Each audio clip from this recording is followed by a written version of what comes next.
Diha sa Ebanghelyo karon, sa dihang nangutana ni mga Pariseo agit pagbitik kang Hesus pinagis ilang pag-ingon, nagtugot ba ang balaod kang bisan kinsa pagbulag sa iyang asawa? Wala na ditsua o tubag sa atong Ginoo kundi iyang gisumbalik ang pangutana sa pag-ingon.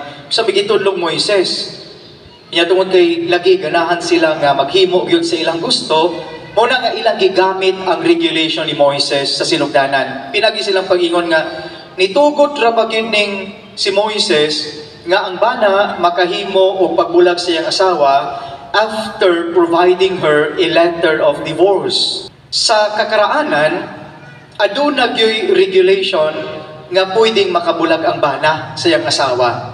Apan, giklaro na sa Ebanghelyo karon sa atong Ginoong Kristo unsa magyoy lintungan nga rason nganong gitugot man tong diborsyo. Tungod ba kay insakto? Tungod ba kay moral? Mauna nga gitugot nga magbulag ang asawa ug ang bana? Dili. Mauna nga giklaro sa Ebanghelyo karon atong Ginoo mingon siya, mitugot si Moises nga maghimo og sulat sa pakibulag kay gahi mo gyud mo mga ulo. Now take note of the words. Bugat kaayo ning gipahinumdum sa atong Ginoong Kristo. Gitugot na tungod kay gahi magyud mo mga ulo. Ang buti pa sabot, magtuman magyud mo sa iyong gusto. Tungod kay sa kakaraanan, dili magini maogyod ang insakto o dili magini maogyod ang buhat gyud unta.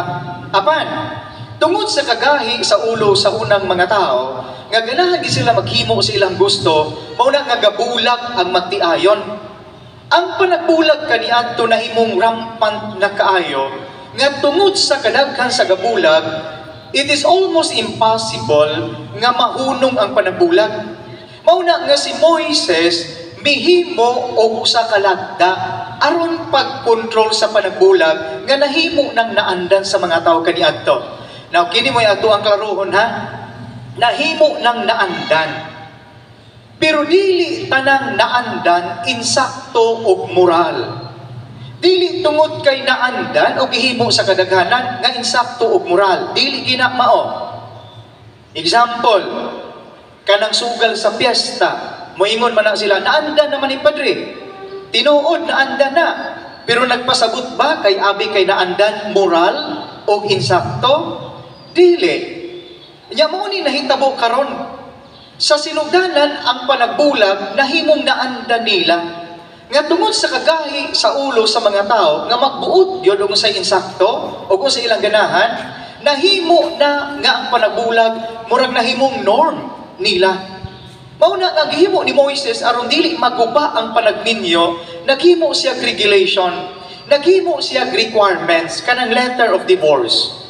Apan ang requirements ni ini bugat og lisod kaayo nga it is also impossible for someone to secure a letter of divorce. Kaya tuyo ni Moises nga magpreserbar ang pagkaminyo. Tungod kay dili ni apil sa pagkaminyo ang panagbulag gayon. Mauna nga sa Ebanghelyo karon atong Ginoo niingon nga gitugot katong Moises kay gahi mo gyud mag-ulo. Buti pa sabot, ang gihimo ni Moises is to preserve what is something holy. Unya, pagpreserbar ining kasagrado sa estados pagkaminyo, mauna nga adunay regulation nga gihimo si Moises. Pero sa Ebanghelyo karon, misumpay ang atong Ginoo sa pag-ingon, apan, I say to you. Now, every time we hear the phrase nga mayon atong Ginoong Kristo, I say to you, it is definitive. Meaning, He sets the standard nga mauni ang insakto na. Mauni ang iyong sundon, dili ang inyong kagahis niyong ulo. Muna kamingon siya, gitugot to sa una, kay gahi mamog ulo. Pero misumpay siya sa pag-ingon, apan, sa sinugdan, nagbuhat ang Diyos sa lalaki o babae, nga tungod ni ini, ang lalaki mobiya siyang amahan o inahan, o motipo siyang asawa, aron silang duha, mahimo ng usa. O di pasabot, the indissoluble character of marriage. The second point, the permanency of marriage. Ang pagkaminyo, sagrado balaan, tungod kay ang tinubdan, dili tao, ang Ginoo mismo.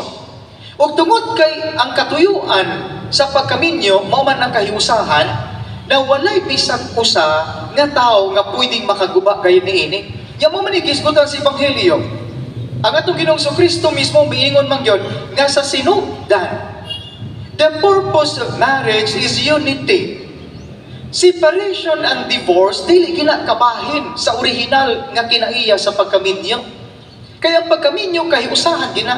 Muna nga atong Ginoo mibalik sa mga tao sa pag-ingon, gitugod na to sa una kay kahian yun mo ulo. Magpagusto man mo. O kung sa inyong ganahan mo may inyong buhaton. Pero nagpasabot ba na kay abi kay gihimos kadaghanan insakto? Dili. Tungod ba kay ang diborsyo karon gisuportahan sa dagko kay nato nga mga lawmakers, insakto na kana siya? No. Tungod ba kay mahimo unyang legal ang diborsyo, mahimo kuning moral? No. Dili tanang legal, moral. O dili pud tanan nga naandan, moral. Ang pagkaminyo sagrado o balaan kay tinukod mismo ni Kristo. Ang kaminyoon na himong sagrado balaan dili tungod kay invention kini sa simbahan. Which brings us to the third point.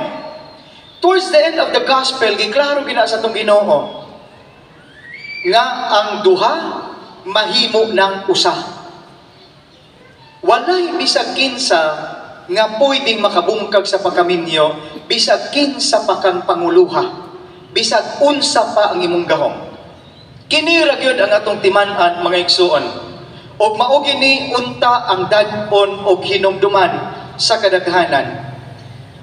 Even before any civilization existed, and even before any human laws were created, God already instituted marriage, thus making it holy and sacred.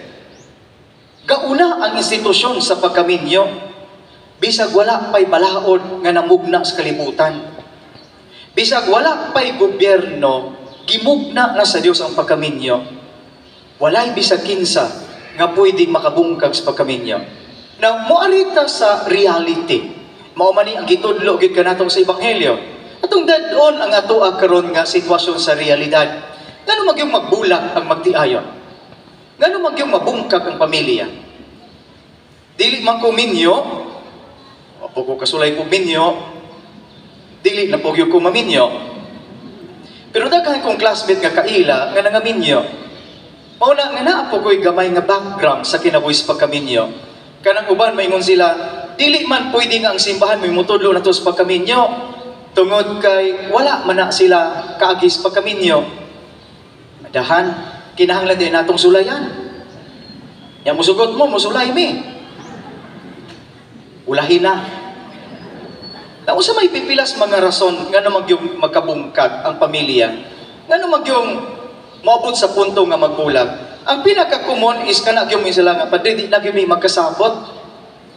Mao magini siya gyud ang kasagaran ay usahing manuol nato. Padre dili na gyud may magkasabot kuna magbulag na lang mi.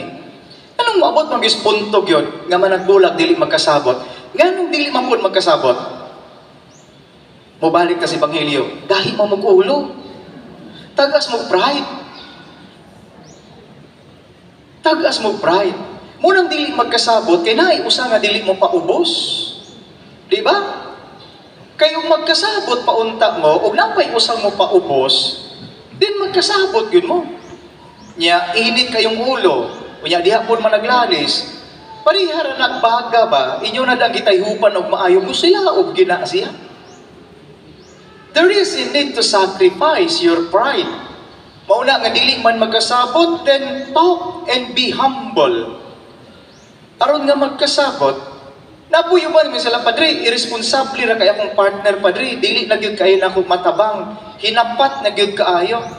Mauna nga sa dili pa magminyo, pagandami.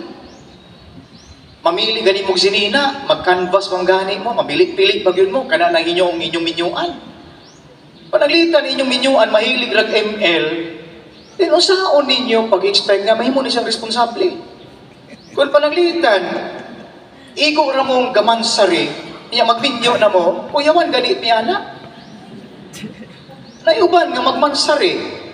Naiuban nga igurang nakatungtong us katuig, magminyo dayon. Makuyawan gani, pila man mo katuig ng nagkaila, Padre, 3 months.